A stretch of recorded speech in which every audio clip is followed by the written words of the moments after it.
Job లేక ఇబ్బంది పడుతున్నారా? అయితే మెడికల్ కోడింగ్ మీకు మంచి ఆప్షన్. వెంటనే కాల్ చేసి కోర్సులో జాయిన్ అవ్వండి.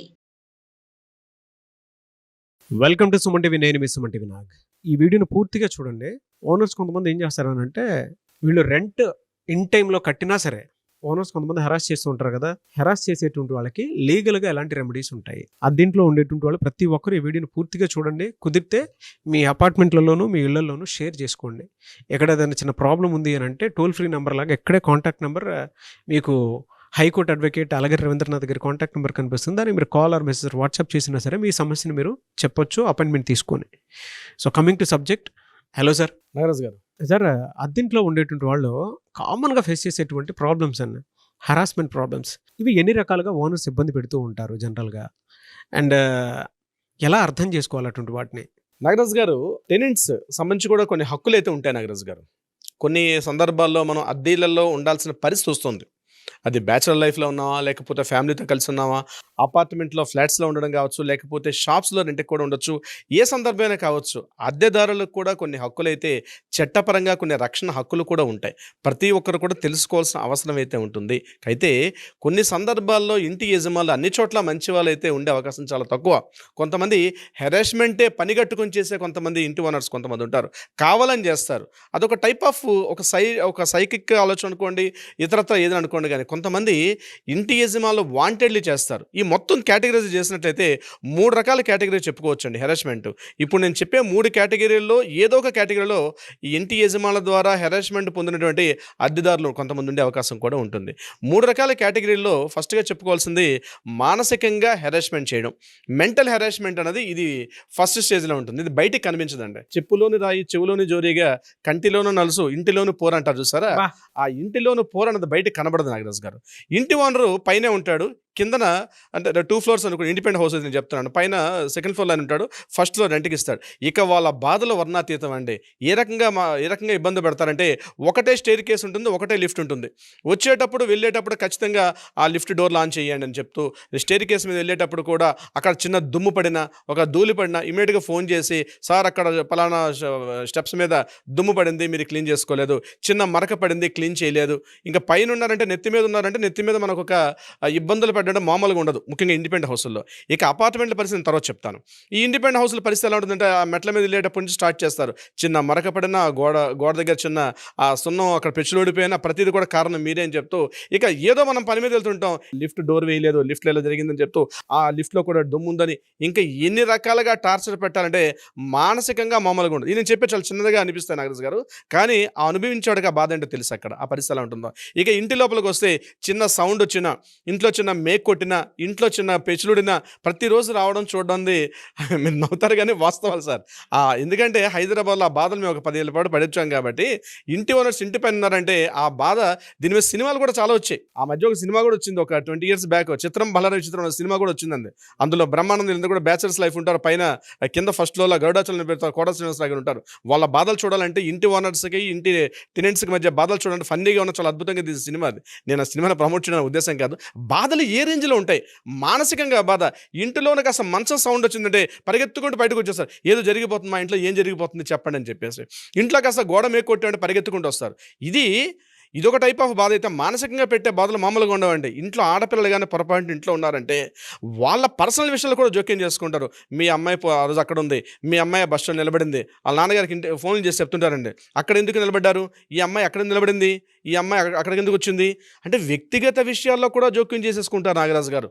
ఈ ఓనర్స్ వాళ్ళ హద్దులు దాటిపోయి వ్యక్తిగతంగా కూడా వచ్చేస్తారు. మానసికంగా టార్చర్ అంటే, ఇంటికి పొరపాటున మన చుట్టాలు వచ్చారనుకోండి, ఆ రోజు ఇంటికి మనకి ఎవరైనా, ఇక మన బాధ వర్ణాతీతం. నాకు చెప్పుకోవడానికి కూడా ఇంకా కష్టం. ఇంటికి ఎంతమంది వచ్చారు, ఎన్ని బకెట్ నీళ్ళు వాడుతున్నారు, ఎంతమంది లెక్కలు వేస్తారనమాట. ఎన్ని బకెట్ నీళ్ళు వాడుతున్నారు, ట్యాంక్ ఫుల్ అయిందా లేదా, ప్రతి నెల మీరు కట్టే కరెంట్ బిల్ ఎంత అవుతుంది, ఈసారి మీ ఇంట్లో 10 మంది వచ్చారు కాబట్టి ఈ దఫా మీరు ఎక్స్ట్రా ఒక అమౌంట్, ఈ సెట్ నెంబర్ 500 రూపీస్ 1000 రూపీస్ పెంచమని చెప్పి మన బంధువులకి చెప్పుకోలేము, రావద్దని చెప్పలేము. వచ్చిన తర్వాత ఇంటి ఓనర్తో పడే బాధలు మామూలుగా ఉండవు, చాలా దయనీయంగా ఉంటాయి ఆ మానసికంగా పడే బాధలు. దీనికి రెమెడీ ఏంటంటే సెక్షన్ 503 అండ్ 504. మానసికంగా కానీ ఎవరైనా ఇట్లాంటి బాధలు పడితే ఇమ్మీడియట్గా ఈ సెక్షన్ ప్రకారం వాళ్ళ మీద సివిల్ కోర్టులో లీగల్గా చర్యలు తీసుకునే హక్కు కూడా ఒక టెనెంట్గా ఉంది. ఇంతేకాకుండా నాగరాజు గారు, రాత్రిపూట గట్టిగా మాట్లాడడం, బిగ్గరగా మాట్లాడడం, మనం రెంట్ పే చేసినప్పుడు కూడా ఇంకా 15 రోజులు ఉంటుండగానే బిఫోర్ స్టార్ట్ చేస్తారు. సార్ పలానా టైంకి రెంట్ ఇవ్వాలి, నాకు అవసరం ఉన్నాయి కాబట్టి ఖచ్చితంగా పేమెంట్ చేయండి అని చెప్పి ఇంకా 15 రోజుల ముందు నుంచి స్టార్ట్ చేస్తారు. ఫోన్ చేయడం, మెసేజ్లు పెట్టడం, ఆ టైంకి నాకు రెంట్ కావాలని చెప్పి పదే పదే గుర్తు చేస్తూ మాట్లాడడం. ఇది కాకుండా రాత్రి ఇంటికి వచ్చి తలుపులు తట్టడం. అంటే ఏ చిన్న సౌండ్ వచ్చినా ఏమొచ్చినా అర్ధరాత్రి అపరాత్రం లేకుండా ప్రతిసారి ఇంటికి వచ్చి తలుపులు తట్టడం. అంటే ఈ టైప్ ఆఫ్ కార్యక్రమాలన్నీ కూడా ఇది అదనే కాదు నాగరాజు గారు. వాళ్ళు పెట్టే చార్జెస్ నేను చెప్తున్నాను కదండి, ఇండిపెండెంట్ హౌస్ల్లో కానీ, అపార్ట్మెంట్లో కానీ, షాపుల్లో కావచ్చు, ఎక్కడున్న టెనెంట్స్కైనా వెళ్తూ కాసేపు ఆగా లోపలికి వెళ్ళి ఒకసారి అంతా చూసుకుంటూ కరెక్ట్గా ఉన్నాయా లేదని చెప్పి ఆ చేదస్త మనుషులు కూడా ఉన్నారండి ఇప్పటికి కూడా. ఇంకా రెంట్స్కి ఇచ్చేవాళ్ళు పైన నుండి ఒకసారి ఇంటికి వస్తాడు, సార్ రావచ్చు అని చెప్పి లోపలికి వచ్చి కూర్చొని అన్ని ఒకసారి చెక్ చేసుకుంటూ కూడా వెళ్ళే మహానుభావులు ఇప్పటికి కూడా ఇంటి యజమానులు. ఇంకొంతమంది ఏం చేస్తుంటే పక్క టెనెంట్స్ ఉంటారనుకోండి, మనతో పాటు టెనెంట్స్ ఉన్నారంటే ఆ టెనెంట్స్ దగ్గర మన గురించి బ్యాడ్గా ప్రచారం చేయడం. ఆయనకి జాబ్ లేదు అని, అంటే వ్యక్తిగత విషయాలు, జాబ్ విషయంలో కావచ్చు, మన పర్సనల్ విషయాల్లో కావచ్చు, మన పిల్లల యొక్క ఎడ్యుకేషన్ కావచ్చు, జాబ్ విషయంలో కావచ్చు, ఇతరత్ర అన్ని విషయాలు, మన పర్సనల్ విషయాల్లో కూడా మన టెనెంట్స్ దగ్గర చాలా బ్యాడ్గా ప్రచారం చేసే ఇంటి యజమానులు రెంట్ కూడా సరిగ్గా కట్టినా కూడా రెంట్ సరిగా కట్టినా కూడా పొరపాటు ఏదో సందర్భాల్లో ఒక రోజు లేట్ అయింది అనుకోండి, కాస్త అటు ఇటు, ఇంకా అవమానం మామూలుకరంగా ఉండదు. ఆ రోజు పొద్దున్న నుంచి సాయంత్రం వరకు మన వాట్సాప్ మెసేజ్ చూస్తుంటే వాళ్ళే ఒక 20 మెసేజ్లు ఉంటాయి కంటిన్యూగా. అట్లా మానసికంగా వేధింపులకు గురి చేయడం అన్నది. అది ఇంత చిరాకు వస్తుంది ఇంటికేదో ఇంటికేదో ప్రశాంతంగా ఇంటికి వెళ్ళేసరికల్లా ఇంటి ఓనర్ ఉండాలని భయపడిపోయి కాస్త రోడ్ల మీద తిరిగే మహానుభావులు కూడా కొంతమంది ఉన్నారు ఇంటి టెనెంట్స్. అంటే చెప్పుకోలేని మానసికంగా ఎన్ని రకాలుగా వేధింపులకు గురి చేయాలో అన్ని రకాల వేధింపులకు కూడా గురి చేస్తారు వీళ్ళ సందర్భం నుంచి నాగరాజు గారు. వీళ్ళకి సరైన రెమెడీ ఏంటంటే లీగల్గా సెక్షన్ 503, 504 ప్రకారం వీళ్ళకి మానసికంగా ఉన్నప్పుడు దగ్గరలో ఉన్న సిటీ సివిల్ కోర్టులో దీని మీద ఒక పిటిషన్ వేసుకోవడం. ఇది కాకుండా రెంట్ కంట్రోలర్ అని చెప్పి ప్రతి మున్సిపల్ ఆఫీస్లో కూడా ఒక పర్సన్ ఉంటారు. ఈ టెనెంట్స్ యాక్ట్ ఉంది, AP Telangana rent control board ఉంటుంది, అందులో రెంట్ కంట్రోలర్ అని చెప్పి ఒక ఆయన ఉంటారు. అక్కడికి అతను కూడా వెళ్ళి మనం రిటర్న్ కంప్లైంట్ ఇస్తే వాళ్ళు కూడా నోటీస్ పంపించి టెనెంట్స్కి ఉన్నటువంటి రైట్స్ మీద వాళ్ళు కూడా ఒక నోటీస్ పంపిస్తారు ఇంటి యజమానులకు కూడా. ఇది మెంటల్గా ఉన్నటువంటి అంటే మానసిక వేధింపులకు ఏ రకంగా గురి చేస్తారని చెప్పే ఉద్దేశం ఇది. ఇక నెంబర్ 2 విషయానికి వచ్చినట్లయితే శారీరకంగా ఫిజికల్గా ఏ రకంగా వాళ్ళు ఇబ్బందులు పెట్టే అవకాశం కూడా నేను చెప్తాను. ఇది కొద్దిగా వింతగా ఉన్నప్పుడు కూడా వాస్తవం నాగరాజు గారు. ఫిజికల్గా ఎలా చేస్తారంటే ప్రతి ఒక్క టెనెంట్ ఉన్నటువంటి వ్యక్తి తెలుసుకోవాల్సిన విషయం, మీరు ఒకసారి మీ ఇంట్లో ఆ ఇంట్లో మీరు టెనెంట్గా ఉండేటప్పుడు మీ పర్మిషన్ లేకుండా ఇంట్లోకి వచ్చే హక్కు ఆయనకు కూడా లేదు. ఇది ఫస్ట్ గుర్తుపెట్టుకోవాలండి. వితౌట్ యువర్ పర్మిషన్ ఇద్దరు ఫోన్ కానీ ఇంట్లోకి వచ్చినప్పుడు కూడా మిమ్మల్ని పర్మిషన్ లేకుండా ఇంట్లోకి వచ్చే హక్కు ఇంటి ఓనర్ కూడా లేదు. ఇది గుర్తుపెట్టుకోవాలి. కానీ వీళ్ళు ఏం చేస్తారంటే అడపాదడప వస్తుంటారు ఇంట్లోపలికి వస్తే. ఇంట్లో ఆడవాళ్ళు కావచ్చు, వాళ్ళ మగవాళ్ళు కావచ్చు, అడపాదడప అంటే ఏదో మా సొంత ఇల్లున్నట్టుగా లోపలికి రెంట్కి ఇచ్చినప్పుడు కూడా ఇంట్లోపలికి ఫ్రీగా వచ్చేస్తుంటారు, కిచెన్లోకి వెళ్తుంటారు, బెడ్రూమ్లోకి వెళ్తుంటారు, ప్రతి విషయంలో అంటే ప్రతి రూమ్లోకి ఎంటర్ అయిపోతుంటారు. ఇది ఫిజికల్గా చాలా తప్పని లెక్కలకు వస్తుంది. ఇది నెంబర్ 1. నెంబర్ 2, ఏదైనా సందర్భాల్లో రెంట్ కాస్త డిలే అయింది అనుకోండి, ఒక 2 days 3 days రెంట్ వీళ్ళు ఎక్స్క్యూజ్ చేయకుండా ఇమ్మీడియట్గా వాళ్ళ ఇంటికి పవర్ కట్ చేసే కొంతమంది శాడిస్ట్ యజమానులు ఉంటారు. అదేవిధంగా నల్లా కనెక్షన్, పవర్ సప్లై కాకుండా వాటర్ కనెక్షన్ ఉంటుంది, ఆ వాటర్ని కట్ చేస్తారు. మీరు పేమెంట్ ఇస్తే తప్ప మేము వాటర్ ఇవ్వని చెప్పి ఇంటికి వెళ్తున్న వాటర్ లైన్ కట్ చేస్తారు, ఇంటికి వెళ్తున్న పవర్ని కట్ చేస్తారు. కింద నుండి మోటార్ అయితే జనరేటర్ ఉంటాయి, ఆ జనరేటర్ కనెక్షన్ కూడా ఇంటికి ఇచ్చే ప్రయత్నం చేయరు. ఇవన్నీ కూడా ఫిజికల్ డ్యామేజ్కి ఎందుకు వస్తుంది. అదే కాకుండా వాళ్ళ అద్దెదారులకు ఆస్తిని కూడా నష్టాన్ని కలిగిస్తారు. ఏ రకంగా ఆస్తిని కష్టం అంటే ఆ ఇంట్లో ఉన్న కిటికీలు అవి డ్యామేజ్ చేయడం. అంటే వాళ్ళు ఉన్న వీళ్ళ హౌస్ అయినప్పుడు కూడా ఫిజికల్గా ఇంట్లో చొరబడి కాస్త ట్రెస్ పాసింగ్ అంటారు, లోపలికి ఇంట్లో చొరబడి ఆ తలుపులు కొట్టడం కానీ, లేకపోతే కిటికీలు బ్రేక్ చేయడం కానీ, గ్లాస్ బ్రేక్ చేయడం కానీ. అంటే గట్టిగా వర్షం పడుతుంది అనుకోండి, నేను చెప్తాను రైన్ సీజన్లో, ఆ పక్కన ఏదో మామిడి చెట్టు ఏదో ఉంటుంది. ఆ సందర్భాలు వీళ్ళు ఏం చేస్తారంటే ఇంకా వీళ్ళు అంటే ముందు అలర్ట్ అయిపోతారు, వీళ్ళు ఫాస్ట్గా పరిగెత్తి వెళ్ళి వీళ్ళు ఆ ఇంట్లోకి వెళ్ళి ఆ కిటికీలన్నీ సర్దేసుకోవడం. అంటే మా ఇల్లుది అంటే వాళ్ళకి రెంట్కి ఇచ్చే కనీస జ్ఞానం కూడా మర్చిపోయి వీళ్ళ ఇంట్లోకి వెళ్ళి వీళ్ళ ఇంట్లో మన సొంత ఇంటికి ప్రవర్తిస్తారు.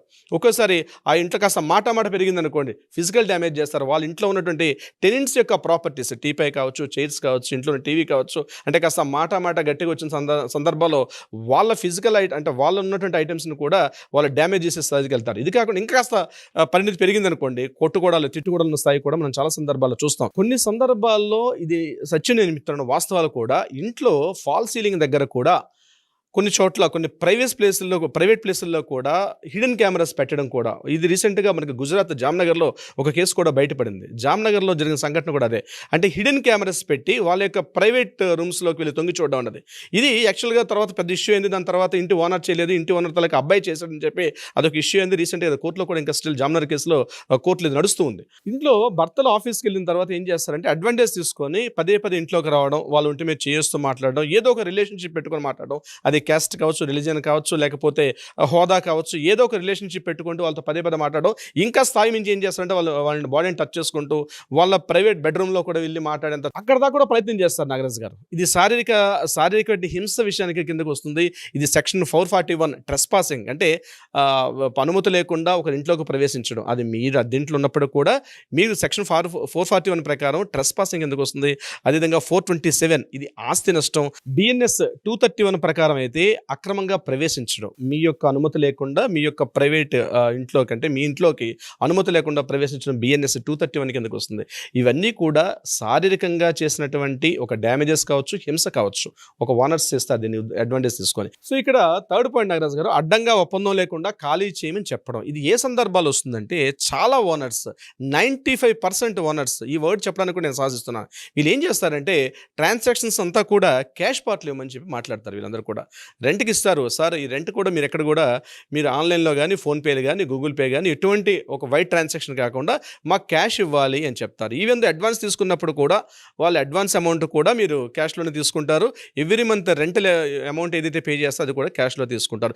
ఇక్కడ చాలా ఇబ్బందులు గురవుతారు టెనెంట్స్. ఏ రకంగా గురవుతారు నేను చెప్తాను. వీళ్ళు ఏం చేస్తారంటే ఒక అగ్రిమెంట్ ఉండదు, పేమెంట్ చేస్తుంటే ఒక లింక్ ఎప్పుడైతే లేకపోతే ఇమీడియట్గా ఏం చేస్తారంటే 2 months రెంట్ పే చేస్తారు. ఏ రకంగా, ఫర్ ఎగ్జాంపుల్ ఒక 15,000 రెంట్ పే చేస్తున్నారు. సడన్గా ఏమంటారు 2 months తర్వాత వేరే వాళ్ళు నాకు ఆల్రెడీ 20,000 రెంట్ వస్తుంది, మీరు ఆ అమౌంట్ ఒక 18,000 రూపీస్ పెంచుతారా లేకపోతే నేను వాళ్ళకి ఇమ్మంటారా అని చెప్తే ఆయన ఫోర్స్ చేస్తాడు. ఈ రకంగా కూడా ఎకనామిక్ థ్రెట్స్ అనమాట. అంటే మీరు ఏం చేస్తారంటే నా ఇంట్లో ఉన్నా అని చెప్పి మీరంతా ప్రిపేర్ అయ్యి ఉంటే, అదే మీరు కానీ ఆన్లైన్లో పేమెంట్ కానీ ఒక వైట్ ట్రాన్సాక్షన్ మీరు చూపించినట్లయితే, ఒక అగ్రిమెంట్ మీ మధ్య బాండ్ ఉన్నట్లయితే మీరు ఎట్టి పరిస్థితుల్లో కూడా ఆయన వైట్ చేసే అవకాశం చాలా తక్కువ ఉంటుంది. కానీ ఎప్పుడైతే క్యాష్ ట్రాన్సాక్షన్స్ అని మీరు ఎప్పుడైతే ఎంటర్టైన్ చేశారో ఇమీడియట్గా ఆయన ఏం చేస్తారంటే ఎకనామిక్ థ్రెట్స్ అనే కాన్సెప్ట్లో ఏం చేస్తారంటే ఇమీడియట్గా నాకు అర్జెంట్గా చేసేయండి సార్ అంటే దానికి ఒక టైం లిమిట్ ఉండదు.